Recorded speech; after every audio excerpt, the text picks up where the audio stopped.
नमस्कार, मैं अबरारुल हक रहमानी। आप देख रहे हैं नेक्स्ट 9 न्यूज़। महाराष्ट्र में राज ठाकरे भले ही भाजपा से करीब देखे जा रहे हैं, लेकिन उनके बेटे अमित ठाकरे की अगर बात की जाए तो कहीं ना कहीं उनका विरोध एकनाथ शिंदे के खिलाफ ज़रूर देखने को मिल सकता है। आप जब देखते हैं कि एकनाथ शिंदे ने जिस तरीके से सत्ता संभालने के बाद अपना पहला फैसला लिया आर्य कॉलोनी को लेकर के, तो अमित ठाकरे ने उनका ज़बरदस्त विरोध किया था। अमित ठाकरे आर्य कॉलोनी पहुंच करके एकनाथ शिंदे के उस फैसले का विरोध उन प्रदर्शनकारियों के साथ बैठ करके वहां पर किया। और साथ ही अगर बात की जाए अमित ठाकरे की, तो उन्होंने एक बड़ा बयान दिया था। उन्होंने कहा था कि अगर महाराष्ट्र में डेवलपमेंट करना है तो आप कीजिए।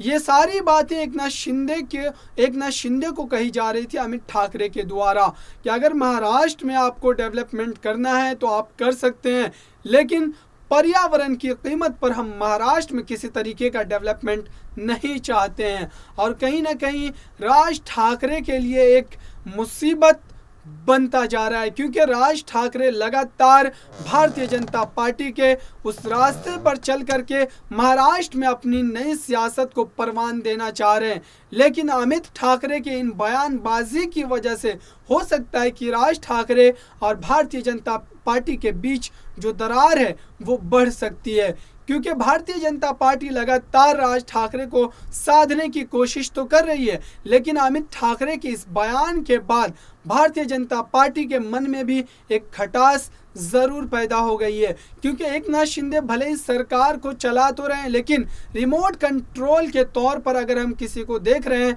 तो वो भारतीय जनता पार्टी ही है। क्योंकि एकनाथ शिंदे लगातार जब भी कोई बड़ा फैसला लेने के बारे में सोचते हैं तो उनका पहला दौरा दिल्ली होता है, और दिल्ली में भारतीय जनता पार्टी के बड़े सीनियर कद्दावर नेता है, उनके साथ बैठ करके पहले रणनीति बनाई जाती है, फिर महाराष्ट्र में जाकर के उस रणनीति के तहत महाराष्ट्र की सरकार में सारे कार्य जो है उसको अंजाम दिए जाते हैं। तो कहीं ना कहीं अमित ठाकरे के इस बयान और इस रवैये की वजह से राज ठाकरे की जो दूरी है भारतीय जनता पार्टी के साथ वो बनेगी, और राज ठाकरे को आने वाले समय में राजनीतिक जीवन में बड़े नुकसान का सामना भी करना पड़ सकता है। क्योंकि राज ठाकरे लगातार एक तरीके से राजनीति में बुरे दौर से गुजर रहे हैं, और उनके पास कहने को तो एक विधायक है, लेकिन जनता के बीच उनकी जो एक पकड़ है वो बिल्कुल भी कहीं नज़र नहीं आती है। और विधानसभा चुनाव में भी अगर आप नज़र डालें